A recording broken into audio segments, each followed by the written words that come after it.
Welcome to the People Chronicles. I'm Jackie Hoffman. The People Chronicles gives you a platform to tell your story no matter who you are or where you're from. So we have our guest with us today. If you are watching, our viewers can take a real good look at some visual aids that we have here. And if not, we're going to ship you over to some websites and Facebook pages to get more information. So first off, tell us who you are and where you're from. All right. My name is Marc Goldstein. I am from Exeter Township. All right. Yep. And the same question that we ask everyone is what you would like our listeners and our viewers to learn from your story today.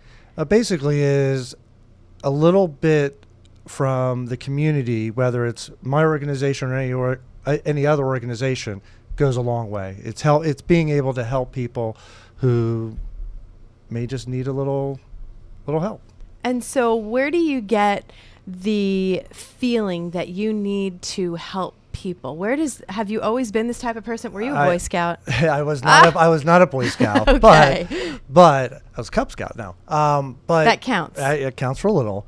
But my mom and my dad have always taught me to be nice to others, treat others, like you want to be treated. But I've always, even from high school and so forth, always helped or tried to help other people. So, hence, it carried on. And what is it that you do that you find so fulfilling to the community? Well, it really wasn't. I mean, I'm a member of Rotary, but I haven't really done anything specifically for our community. And a couple years ago, a newspaper article about the negativity of Reading. Then there was positive news about the Secret Santa at that same time. And at that same time also, one of my customers hence bought the blankets that you see here. And kind of at that point, being a small business owner, I was trying to think, how can I give back to the community? And took those three ideas and kind of brainstormed and came up with what we're going to talk about today, Blankets of Hope. All right. And where do you take this Blankets of Hope, your idea? Is it strictly here in the Berks County area? Do you think anybody else is, going to jump on board and try and... Well, that's what we're hoping. When Good. I first started Blankets of Hope, it was for Berks County. It was trying to bring some positive news to our community. And so I did some homework, found out there was a need for these blankets for shelters in our area. I incorporated it as a nonprofit in the state of Pennsylvania with the hopes that if this does take off, we can broaden throughout the state of Pennsylvania. The nice thing is that the blankets, when we ship them to the shelters, get drop shipped. So we can ship them anywhere in the state. So we don't need to hands-on deliver them.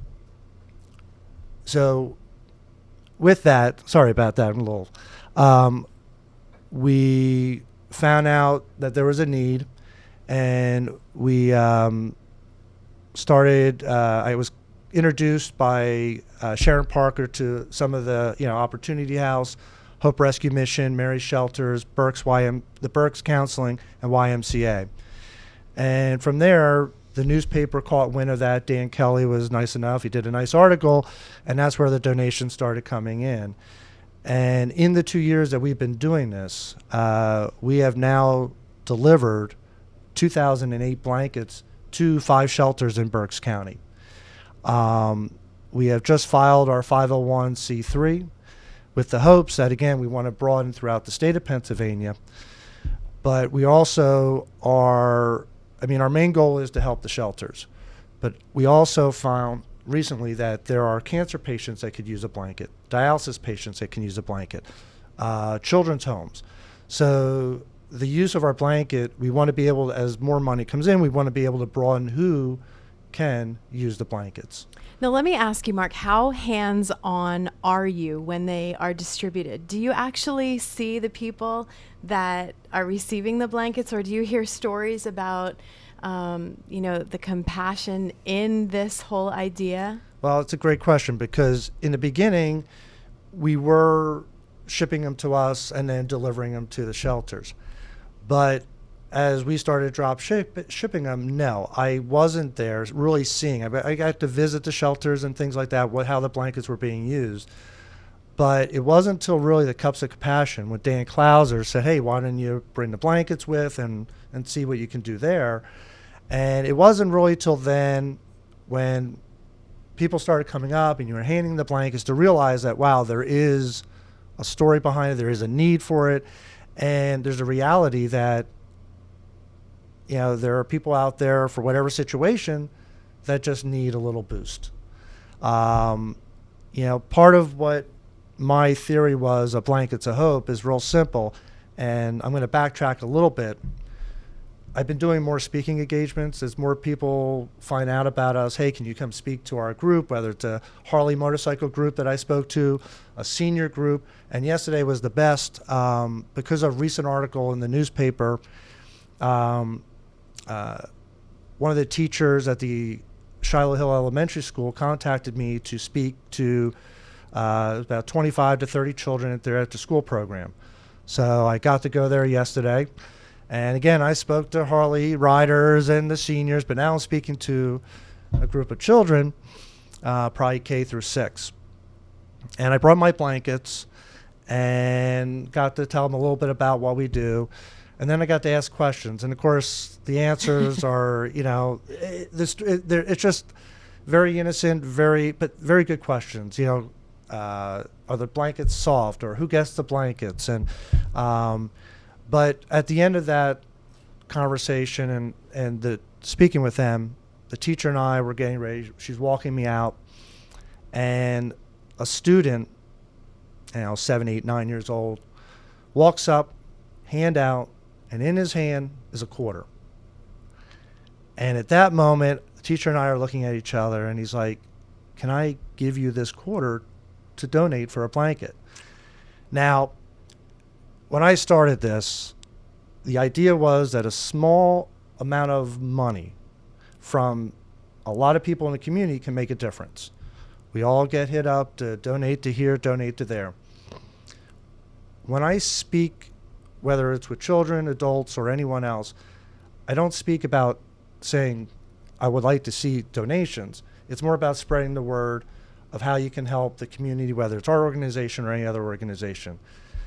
But when this child handed me that quarter, that in the 2 years that I've been doing this, that was the best donation ever, because the concept that he gets it. And whether he was taught that at home, taught that in the school, there still is hope for our children. Our children are good. But, I mean, that's what it takes. 1,000 quarters from 1,000 people gives us $250, gives us 50 blankets. It's really that simple. I always advertise it as every $5 we can donate a blanket. I'm fortunate that I can buy these at a good price. 100% of the money goes to the blankets, no administrative cost. And I even brought my deposit slip to show you that 25-cent deposit for that child. I left there. I called up my 3 officers, and I'm like, you know, I can't email this to you. This is just, that's what it's about. It just blew my mind, and I'll be honest, I had a tear in my eye. It really, I mean, I have 2 daughters. It blew my mind. Absolutely. Well, we hope that, you know, these other kids, did any of the other children see him do this?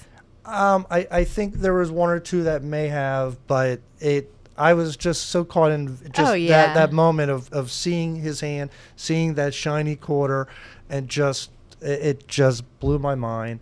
I'm really not surprised, but yet I am, and it's just the feeling that, you know, it makes it all worthwhile. And it shows, again, it's a little bit helps. That quarter still helps. That makes a difference. All right, Mark, we're going to take a short break, and we'll be back on the People Chronicles.